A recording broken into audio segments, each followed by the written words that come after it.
I'm back, like Jeezy says. Or is it T.I.? Anyway, welcome back. So I'm on this Ford Fusion, 13 Ford Fusion, and it's a single zone climate control.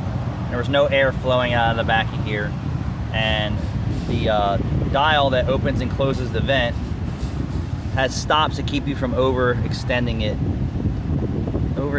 in one way. Oh, that's exactly what it is. So going down has a stop, but going up it doesn't.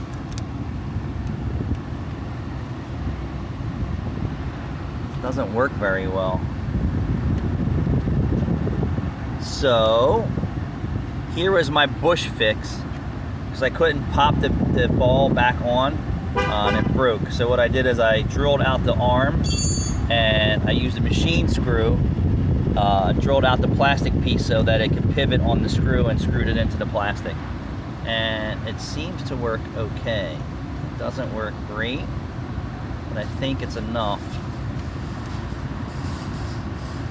to get this job done.